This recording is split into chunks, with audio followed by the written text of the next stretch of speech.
오늘 말씀 데살로니가전서 5장 19절부터 22절까지 우리 같이 봉독합니다. 성령을 소멸하지 말며 예언을 멸시하지 말고 범사에 헤아려 좋은 것을 취하고 악은 어떤 모양이라도 버리라. 아멘.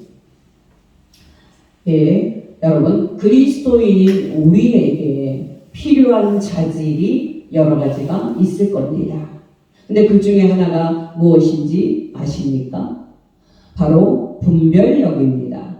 바로 판단하는 능력입니다. 오늘 본문 21절에서 사도 바울은 이렇게 말합니다. 범사에 헤아려. 여러분, 범사에 헤아려라 라고 말할 때 헤아린다는 것이 바로 분별하는 것입니다. 공동 번역은 이렇게 번역합니다. 모든 것을 시험해 보십시오. 그리고 나서 좋은 것을 꼭 붙드십시오. 그리고 악한 일은 어떤 종류이든지 멀리 하십시오.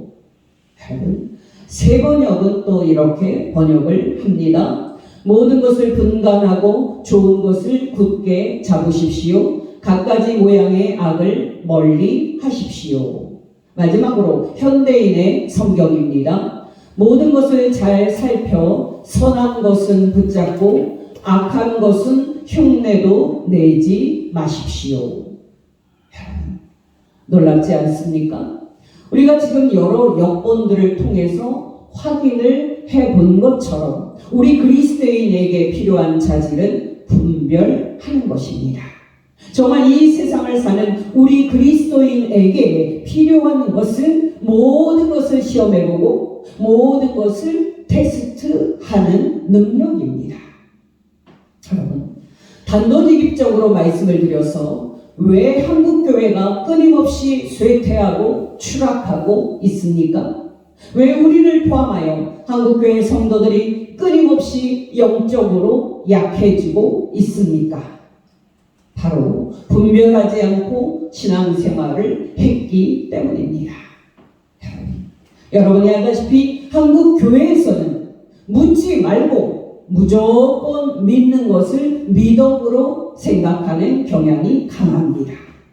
그러지 않아도 한국 사람들은 생각하고 분별하는 이성보다는 감정이 발달한 사람들인데 질문하지 않고 무조건 믿는 것을 좋은 믿음으로 생각을 하다가 보니 안타깝게도 한국교회 성도들에게 분별하는 능력이 자리 잡지를 못했습니다.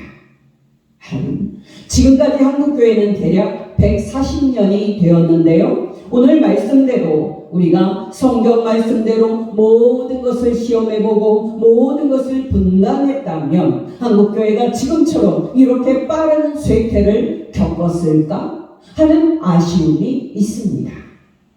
여러분, 앞에서도 말씀을 드렸습니다마는 한국교회 성도들의 좋은 점은 열정적인 감정이 있다는 사실일 것입니다. 분명히 한국교회가 이렇게 빠르고 폭발적으로 성장을 한 것은 한국 성도들의 기질인 감정이 뜨겁고 열심히 특심인 이유가 큽니다. 근데 여러분, 이 좋은 점이 지금은 한국교회와 우리 그리스도인에게 독이 된 상황입니다. 좋은 것도 지나치면 안 된다는 속담처럼 우리는 뜨거운 가슴을 냉철한 이 머리로 다스릴 수 있어야 했습니다. 정말 우리는 그동안에 뜨거운 감정과 열정을 차가운 이성과 냉철한 생각으로 식힐 수 있어야 했는데 그러질 못했습니다. 여러분이 알다시피 옆나라 일본 사람은 감정보다는 이성과 분별하는 차원이 발달한 사람들입니다. 물론 일본 사람들은 감정이 약하고 또 열정이 약해서 문제입니다만은 생각하고 분별하는 면에서 그들은 뛰어납니다. 예를 들어서 여러분, 신학책 번역만 봐도 일본어로 번역이 되지 않은 신학책이 없을 정도로 일본 교회 성도들은 신학에 온 힘을 쏟아 부었습니다. 근데 여러분, 우리 한국 교회와 우리는 어떻습니까? 여러분이 알다시피 한국 사람들도 책을 안 읽고 한국교회 성도들도 책을 안 읽습니다. 여러분, 저는 지금도 생생하게 기억을 하고 있습니다. 그때까지는 출판 영역에서 큰 존재감이 없던 규장 출판사가 감성적인 전도 방식인 이슬비 전도 편지로 센세이션을 일으키자 규장 출판사는 번 돈으로 감성적인 책들을 펴내기 시작을 했고, 규장 출판사가 시작한 감성적인 책 출판 문화가 한국교회 모든 출판사에 자리를 잡게 됐습니다. 그 후에 한 세대가 지나자 딱딱한 신학책에 목말라하는 성도들과 목회자들이 작은 출판사를 차려서 신학책을 출판을 하기 시작을 했습니다만, 딱딱한 신학책을 안 읽는 목회자들과 성도들 때문에 갈 길이 아직도 먼 그런 상황입니다. 여러분, 제가 지금까지 짧게 한국교회 성도들과 우리의 감정 일변독적인 신앙생활이 얼마나 문제가 많은지 말씀을 드렸는데, 이 시점에서 우리는 두 가지를 말하지 않을 수 없습니다. 첫째는 여러분, 앞에서 말씀을 드렸다시피 왜 한국교회는 이렇게 빠르게 교회가 쇠퇴하는 것을 막지 못했는가 하는 겁니다. 말할 필요 없이 모든 것을 시험해보고 모든 것을 분간하는 것을 한 번도 해보지 않았기 때문입니다. 여러분이 알다시피 세상처럼 교회 안에도 문제가 많습니다.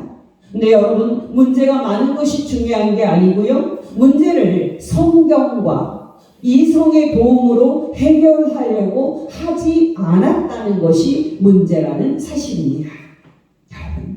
교회 안에 목회자의 부정부패든 성도의 문제든 어떤 문제가 터지면은 교회가 어떻게 대응을 했습니까? 세상에서처럼, 아니 세상에서도 하지 않은 것처럼 공론장을 폐쇄하고 교회 중직자들이 독단적으로 문제를 해결했습니다. 여러분, 이 폐쇄적인 구조 때문에 젊은 세대가 교회를 떠났다는 것은 공공연한 비밀입니다. 이런 문제를 인식한 일부 교회는 어떤 문제가 터졌을 때 당회보다는 나이별 대표자들이 선발된 전교인 대표자 회의를 만들어서 문제 해결을 시도하고 있습니다. 모든 성도들이 모든 것을 시험하고 모든 것을 분별하라는 오늘 말씀의 차원에서 볼 때, 모든 성도의 대표자들이 다 모여서 문제를 의논하고 또 문제를 다루는 것은 좋은 발전 방향임이 분명합니다. 교회에 어떤 문제가 있어도 하나님이 다 알아서 하시니까 우리는 조용히 기도만 하면 된다는 식은 모든 것을 따져보려는 오늘 말씀에 맞지 않는 비성경적인 태도입니다. 둘째로 여러분, 왜 한국교회에는 이렇게 많은 이단이 생겼습니까? 말할 필요 없이 모든 것을 생각하고 모든 것을 분별하는 자질을 한국교회 성도들이 키우지 못했기 때문입니다. 여러분이 알다시피 이단은 지혜롭게도 한국교회의 그 약점을 교묘히 파고들었습니다. 여러분, 이단이 기독교인들에게 어떻게 접근을 했습니까? 놀랍게도 성경을 가지고 접근을 했습니다. 성경을 절대 무어한 하나님의 말씀으로 고백한 한국교회의 성도들은, 그러나 아이러니하게도 교회를 통해서 성경을 제대로 배우지 못한 성도들은 성경을 제대로 가르쳐 주겠다는 이단의 유혹에 무방비적으로 넘어갔습니다. 여러분이 아시면 놀라실 텐데요, 이성과 논리에 기초를 한 이단의 체계적인 교리 교육은 어느 정통교회의 성경 공부나 제자 훈련을 압도하고도 남을 정도로 대단했습니다. 오늘날은 유명무실합니다만 4주간의 학습, 또 그 이후의 성경 공부는 내용에 있어서나 기간에 있어서 이단과 비교할 바가 못 되었고요, 심지어 열심에 있어서도 한참을 못 미치는 것이었습니다. 정통교회의 상당히 많은 기독 청년들이 이단으로 넘어간 것은 교리를 가르치지 않은 정통교회의 안일함과 또 감정에 호소한 교리 없는 설교가 가져온 필연적인 결과였습니다. 안타깝게도 이런 교회의 모습으로 분별력을 갖추지 못한 성도들이 여전히 양상되는 것이 오늘날의 한국교회입니다. 이 정도면 모든 것을 분별하라는 오늘 사도 바울의 권면이 얼마나 중요한지 잘 아셨을 것이라고 믿습니다. 이제 오늘 말씀과 관련하여 세 가지를 더 말씀을 드립니다. 첫째로 여러분, 오늘 말씀에서 중요한 것은 우리가 모든 것을 분별해야 한다는 사실입니다. 개정개혁은 21절을 범사에 헤아려라고 번역을 했습니다만 정확한 번역은 모든 것을 헤아리고 모든 것을 테스트하라입니다. 여러분 놀랍지 않습니까? 정말 우리는 모든 것을 그냥 믿지 말고 모든 것을 분간해야 합니다. 정말 우리는 목회자와 성도로부터 시작을 해서 교회에서 전해지는 사상과 가르침에 이르기까지 모든 것을 분간하고 모든 것을 분별해야 합니다. 왜냐하면 어떤 사람이라도 오류에 빠질 수가 있고 모든 사상에는 좋은 면과 또 안 좋은 면이 섞여 있기 때문입니다. 먼저 여러분께 모든 것을 분별하라고 명령하는 성경 말씀 세 곳을 말씀을 드립니다. 예수님의 말씀인 마태복음 7장 15절에서 23절. 거짓 선지자들을 삼가라. 양의 옷을 입고 너희에게 나아오나 속에는 노략질하는 입이라. 그들의 열매로 그들을 알지니 가시나무에서 포도를 또는 엉겅퀴에서 무화과를 따겠느냐. 이와 같이 좋은 나무마다 아름다운 열매를 맺고 못된 나무가 나쁜 열매를 맺나니 좋은 나무가 나쁜 열매를 맺을 수 없고 못된 나무가 아름다운 열매를 맺을 수 없느니라. 아름다운 열매를 맺지 아니하는 나무마다 찍혀 불에 던져지느니라. 이러므로 그들의 열매로 그들을 알리라. 나더러 주여 주여 하는 자마다 다 천국에 들어갈 것이 아니요 다만 하늘에 계신 내 아버지의 뜻대로 행하는 자라야 들어가리라. 그날에 많은 사람이 나더러 이르되 주여 주여 우리가 주의 이름으로 선지자 노릇하며 주의 이름으로 귀신을 쫓아내며 주의 이름으로 많은 권능을 행하지 아니하였나이까 하리니 그때 내가 그들에게 밝히 말하되 내가 너희를 도무지 알지 못하니 불법을 행하는 자들아 내게서 떠나가라 하리라. 요한일서 4장 1절에서 3절입니다. 사랑하는 자들아 영을 다 믿지 말고 오직 영들이 하나님께 속하였나 분별하라. 많은 거짓 선지자가 세상에 나왔습니다.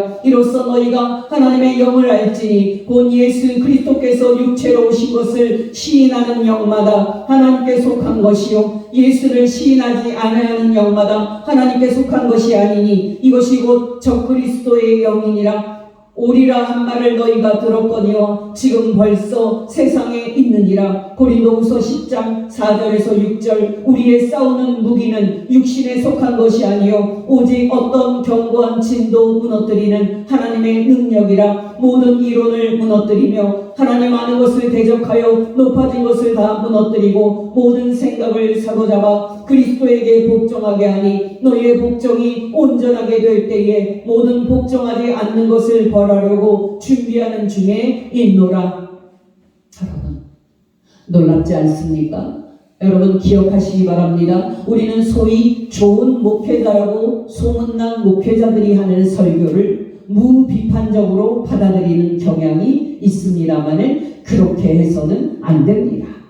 예를 들어서 여러분 이름을 제가 말씀드리지는 않겠습니다만 한 목사님은 신실한 하나님의 종으로 인정받고 하나님의 교제에 있어서 검증된 분입니다만 정치적으로는 보수적인 입장을 가지고 있습니다. 여러분이 알다시피 정치적인 입장은 보수든 또 진보든 상대적인 입장이기 때문에 각각 장단점이 있는데 성경은 무조건 보수 우파의 입장을 지지한다고 해버리면 문제가 생기는 겁니다. 예를 들어서 여러분 보수냐 진보냐를 구분하는 일반적인 기준은 어떤 진영이 자유로운 시장 경제를 지지하느냐와 어떤 진영이 복지와 사회적 평등을 지지하느냐였습니다. 여러분께 지금 길게 말씀드릴 수는 없고요. 자유로운 시장 경제와 경제 성장 그리고 사회적 평등과 복지는 양자택일의 문제가 아니라는 점만 말씀을 드립니다. 근데 여러분이 알다시피 보수냐 진보냐를 구분하는 이 기준도 지금은 의미가 없는 기준이 됐습니다. 왜냐하면 미국의 대통령 트럼프가 지금 하고 있는 정치 경제적 선택이 보수의 가치와 정반대로 가는 것이기 때문입니다. 예를 들어서 여러분 앞에서 말씀을 드렸다시피 전통적으로 보수는 시장 경제와 자유무역을 근과 옥조로 삼았고 이 가치에 따라 자유무역의 상징인 FTA를 맺으면서 각 국가 간의 무역을 촉진시켰습니다. 그러나 여러분 이런 자유시장 경제의 30년의 흐름은 보수우파 사상의 진원지라고 일컬어지는 미국의 대통령에 의해서 뿌리채 뽑히고 있습니다. 언제까지 일런지는 알 수는 없지만 전 세계는 이제 보호무역과 자기 나라의 경제적 이익을 보호하기 위해서 고립도 마다하지 않는 각자 도생의 시대로 접어들고 있습니다. 여러분 중요한 것은 무엇입니까? 바로 정치적 입장은 같은 사람도 같은 나라도 상황에 따라서 달라질 수밖에 없는 것이기 때문에 성경의 이름과 예수님의 이름으로 정치적 입장을 절대 진리라고 주장해서는 안 된다는 사실입니다. 여러분이 알다시피 한국 교회는 미국 교회의 영향을 크게 받는 교회인데요. 지금 미국 교회에서 큰 문제는 기독교 민족주의 사상입니다. 당연히 이 사상이 한국 교회에도 깊숙이 들어와서 큰 영향을 미치고 있습니다. 저는 지금 원론적으로만 말할 수밖에 없는데요. 우리 그리스도인은 좋은 목회자를 포함하여 모든 목회자를 분별해야 합니다. 더 나아가서 그들이 전하는 사상들도 좋은 것인지 악한 것인지 분간해야 합니다. 둘째로 여러분, 우리가 무엇을 근거로 분별을 해야 합니까? 바로 일반 계시와 특별 계시를 근거로 해야 합니다. 여러분 이때의 일반 계시는 하나님께서 믿는 사람뿐만 아니라 모든 사람에게 주신 선악에 대한 관념과 도덕성을 의미하는 건데요. 우리 그리스도인이 그동안 너무나도 소홀히 했던 부분입니다. 또 여러분 이때의 특별 계시는 하나님께서 구약 시대에는 십계명을 통해서 또 신약 시대에는 예수 그리스도의 가르침을 통해서 우리에게 주신 하나님의 도덕적인 뜻을 말하는데요. 우리는 그동안 이 부분도 소홀히 해왔습니다. 여러분 우리는 이 일반 계시와 이 특별 계시를 기준으로 모든 사람을 분별해야 하는데요. 이 기준의 핵심은 여러분이 알다시피 이웃 사랑입니다. 바로 우리는 이 기준을 가지고 모든 사람과 모든 사상을 분별해야 합니다. 바로 이것이 우리 주 예수께서 가르치신 기준입니다. 다시 예수님의 말씀인 마태복음 7장 15절에서 20절입니다. 거짓 선지자들을 삼가라. 양의 옷을 입고 너희에게 나오나 속에는 노략질하는 일이라. 그들의 열매로 그들을 알지니 가시나무에서 포도를 또는 엉겅퀴에서 무화과를 따겠느냐. 이와 같이 좋은 나무마다 아름다운 열매를 맺고 못된 나무가 나쁜 열매를 맺나니 좋은 나무가 나쁜 열매를 맺을 수 없고 못된 나무가 아름다운 열매를 맺을 수 없느니라. 아름다운 열매를 맺지 아니하는 나무마다 찍혀 불에 던져지느니라. 이러므로 그들의 열매로 그들을 알리라. 이에 더해서 악을 행하지 않고 이웃에게 선을 행하는 것이 하나님의 절대적인 기준임을 말하는 성경 말씀 네 곳을 말씀드립니다. 로마서 13장 8절에서 10절. 피차 사랑의 빛 외에는 아무에게든지 아무 빛도 지지 말라. 남을 사랑하는 자는 율법을 다 이루었느니라. 간음하지 말라, 살인하지 말라, 도둑질하지 말라, 탐내지 말라 하는 것과 그 외에 다른 계명이 있을지라도 너의 이웃을 너의 자신과 같이 사랑하라 하신 그 말씀 가운데 다 들었느니라. 사람은 이웃에게 악을 행하지 아니하나니 그러므로 사랑은 율법의 완성이니라. 고린도전서 13장 4절에서 7절. 사랑은 오래 참고 사랑은 온유하며 시기하지 아니하며 사랑은 자랑하지 아니하며 교만하지 아니하며 무례히 행하지 아니하며 자기의 유익을 구하지 아니하며 성내지 아니하며 악한 것을 생각하지 아니하며 불의를 기뻐하지 아니하며 진리와 함께 기뻐하고 모든 것을 참으며 모든 것을 믿으며 모든 것을 바라며 모든 것을 견디느니라. 시편 34편 12절에서 16절. 생명을 사모하고 연수를 사랑하여 복받기를 원하는 사람이 누구뇨? 너의 혀를 악에서 금하며 너의 입술을 거짓말에서 금할지어다. 악을 버리고 선을 행하며 화평을 찾아 따를지어다. 여호와의 눈은 의인을 향하시고 그의 귀는 그들의 부르짖음에 기울이시는도다. 여호와의 얼굴은 악을 행하는 자를 향하사 그들의 자취를 땅에서 끊으려 하시는도다. 고린도전서 15장 33절 34절. 속지 말라. 악한 동무들은 선한 행실을 더럽히나니 깨어 의를 행하고 죄를 짓지 말라. 하나님을 알지 못하는 자가 있기로 내가 너희를 부끄럽게 하기 위하여 말하노라. 여러분 기억하시기 바랍니다. 세상 사람들은 성경을 절대 진리로 믿지 않기 때문에 사실상 일반 계시를 기준으로 바로 이성과 상식을 기준으로 좋은 것과 악한 것을 분간해야 합니다. 이에 반해서 우리 그리스도인에게는 이 일반 계시 외에도 하나님의 특별 계시인 예수님의 말씀이 있기 때문에 확고부동한 절대 기준을 가지고 있습니다. 여러분 그 기준은 무엇입니까? 말할 필요 없이 무조건적인 이웃 사랑입니다.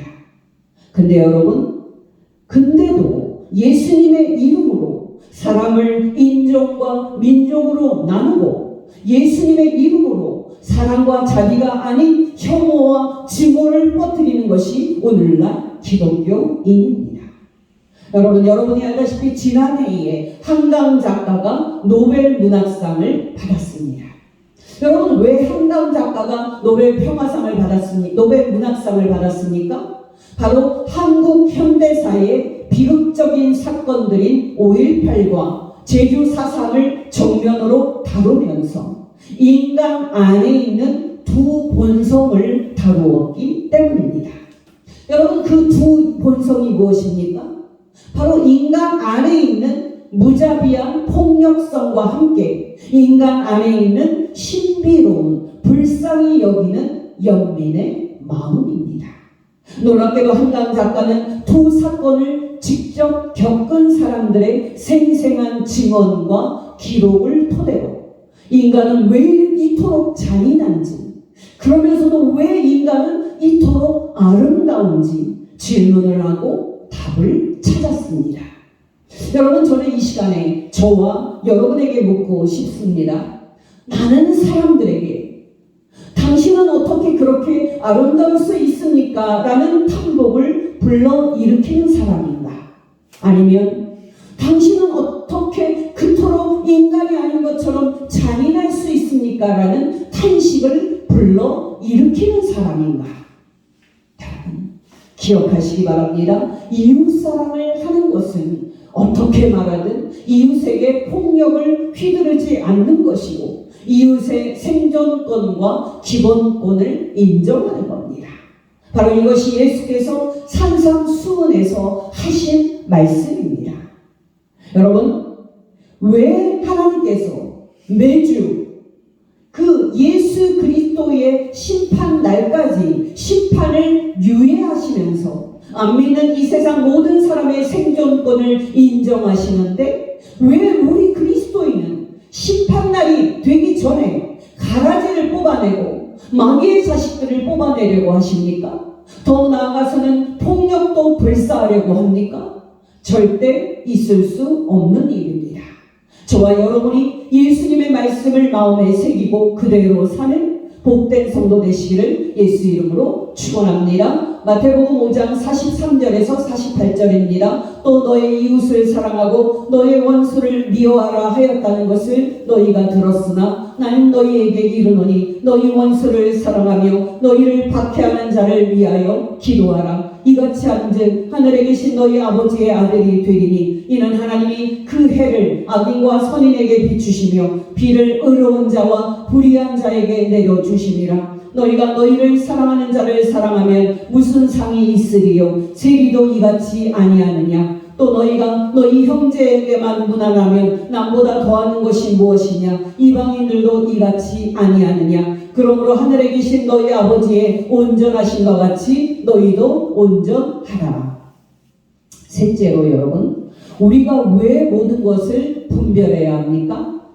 말할 필요 없이 그리스도인인 우리가 좋은 것은 받아들이고 악한 것은 멀리하면서 하나님께서 기뻐하시는 좋은 이웃, 좋은 시민이 되기 위한 겁니다. 바로 이것이 사도 바울이 모든 것을 분별하라고 우리에게 권면하는 이유입니다.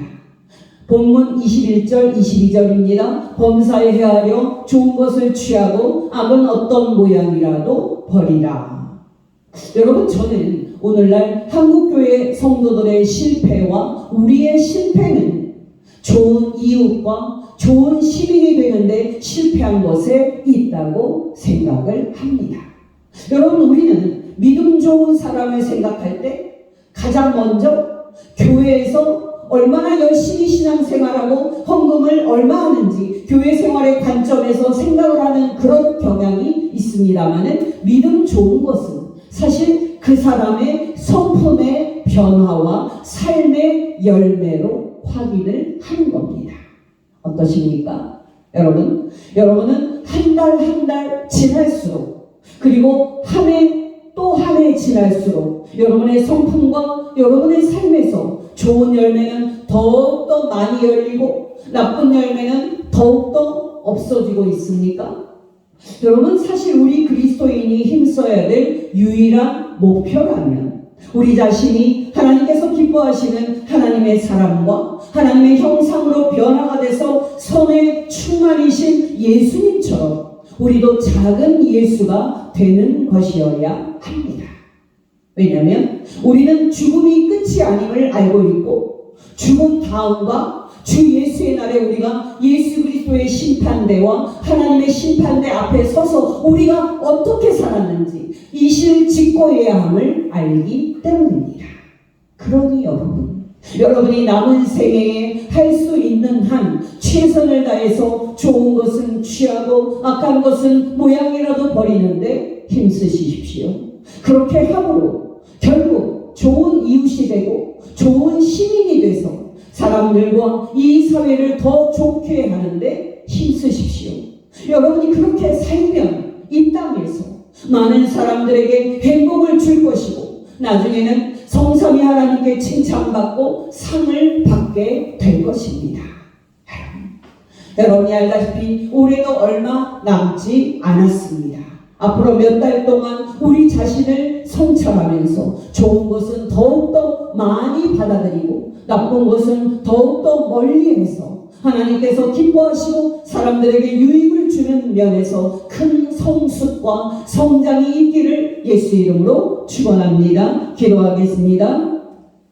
하나님 아버지, 오늘 가르치신 말씀대로 우리가 선과 악을 잘 분별하여 모든 사람과 모든 사상에서 좋은 것은 받아들이고 악한 것은 멀리해서 남은 인생 하나님께서 기뻐하시는 사람과 사람들에게 행복과 유익을 주는 복된 성도 되게 하옵소서. 유일한 중보자이신 살아계신 우리 주 예수님 이름으로 기도합니다. 아멘.